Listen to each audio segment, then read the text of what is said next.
अटेर विधानसभा क्षेत्र से कांग्रेस की टिकट पर मैदान में उतरे हेमंत कटारे ने आज तोरकापुरा, प्रतापपुरा, उद्दमखेड़ा सहित क्षेत्र के 1 दर्जन से अधिक गांवों में जनसंपर्क कर वोट मांगे। इस दौरान उन्होंने जनता को कमलनाथ द्वारा घोषित वचन पत्र के बारे में बताया और 17 नवंबर को अधिक से अधिक संख्या में मतदान करने की अपील की। जनसंपर्क के दौरान मीडिया से चर्चा करते हुए कांग्रेस प्रत्याशी हेमंत कटारे ने कहा कि उन्हें जनता का अपार स्नेह मिल रहा है। अगर जनता का आशीर्वाद मिला तो क्षेत्र में विकास की एक नई इबारत लिखेंगे। भाजपा प्रत्याशी द्वारा झूठी शिकायत करने के आरोप पर कांग्रेस प्रत्याशी ने कहा कि अगर उन्होंने झूठी शिकायत की है तो उनके खिलाफ मानहानि का मामला दर्ज करवाए। मैंने जो शिकायत की है उसके प्रमाण भी दिए हैं। मैंने प्रमाण दिए हैं। कौन सी शिकायत की बात कर रहे हैं आप मुझे बताएंगे तो मैं उसके प्रमाण आपके सामने बताऊं। तो ज़मीन में जब खतौनी में इनका नाम है, इनके स्वर्गीय पिताजी का नाम है, चारों भाई का हिस्सा लिखा है तो झूठी कैसे? उसमें पटवारी और तहसीलदार की सील लगी हुई है। अगर झूठी है तो अरविंद जी जाएं मेरे खिलाफ मानहानि लगा दें।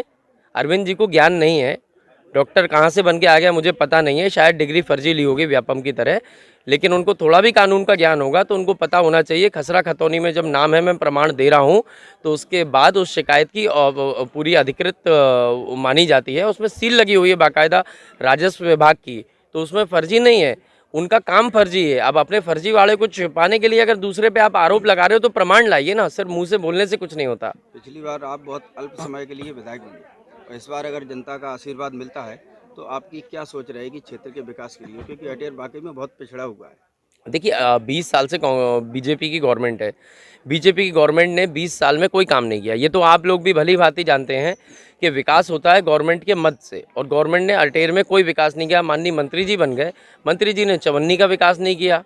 तो अब जब सत्ता परिवर्तन होगा, इस बार कांग्रेस की सरकार बनेगी, तो मैं इतना विश्वास दिला सकता हूँ 5 साल में पिछले 20 साल की भरपाई मैं करवा दूंगा। और जो भी यहाँ की मूलभूत समस्याएं होंगी, क्योंकि समस्याएं मैं अभी कैमरे पे गिनाऊंगा तो हज़ारों हैं, तो उन सबको दूर करेंगे और सबका निराकरण करके 5 साल में अटेर को आगे विकास की ओर लेके जाएंगे। एक सबसे बड़ा मुद्दा आजकल देखने में आ रहा है वो है दद्दा टैक्स। क्या ये दद्दा टैक्स और मतलब किस तरह के लोग इसमें शामिल हैं?